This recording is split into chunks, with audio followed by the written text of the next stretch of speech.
Hi friends, welcome to share and life. இன்றைக்கி நம்ம சேனலில் ரொம்ப ஈஸியாக பொட்டேட்டோ ஃப்ரை எப்படி பண்ணுறதுன்னு பார்க்கலாம். வாங்க இப்போ நம்ம வீடியோக்குள்ளே போகலாம். ஸ்டவ் ஆன் பண்ணி ஒரு பாத்திரத்தில் 4 டேபிள் ஸ்பூன் ஆயில் விட்டுக்கலாம்.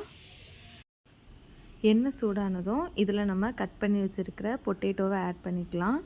நான் இன்றைக்கி ஒரு 4 பொட்டேட்டோ எடுத்திருக்கேன். அதை நம்ம தோல் சீவிட்டு நல்லா தண்ணியில் வாஷ் பண்ணிவிட்டு க்யூபாக கட் பண்ணி வச்சுருக்கேன். கட் பண்ணிவிட்டு வாஷ் பண்ணாமல் தோல் சீவினதும் வாஷ் பண்ணிவிட்டு கட் பண்ணுங்கள். இப்போ நம்ம கட் பண்ணி வச்சுருக்க பொட்டேட்டோவை இதில் ஆட் பண்ணிக்கலாம். ஆட் பண்ணி லைட்டாக அந்த எண்ணெயில் நம்ம ஃப்ரை பண்ணிவிட்டு ஒரு 5 மினிட்ஸ்க்கு அப்படியே விட்டுடலாம்.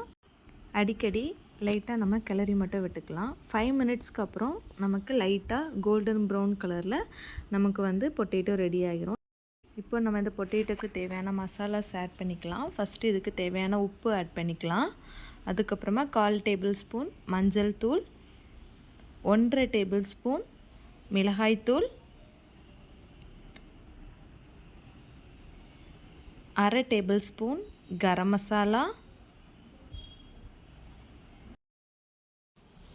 1/2 டேபிள் ஸ்பூன் பெப்பர் பவுடர், இது எல்லாத்தையும் ஆட் பண்ணி நம்ம ஒருக்கா இதை நம்ம கிளறி விட்டுக்கலாம். மசாலா சேர்க்கும் போதே நம்ம கேஸை நம்ம சிம்மில் வச்சுக்கலாம். இனி இந்த சிம்லேயே வச்சுட்டு நம்ம ஒரு 5 மினிட்ஸ் அப்படியே விட்டுக்கலாம். இடையிடையே லைட்டாக கிளறி மட்டும் விட்டுக்கோங்க. 5 மினிட்ஸ் கழித்து நமக்கு இந்த மாதிரி நல்ல கிறிஸ்பியாக பொட்டேட்டோ ரெடி ஆகிரும். இப்போ ஃபைனலாக இதில் நம்ம ஒரு கொத்து கருவேப்பிலை போட்டு இறக்கிக்கலாம். இப்போ நமக்கு ரொம்ப டேஸ்டியான பொட்டேட்டோ ஃப்ரை ரெடி ஆகிரும்.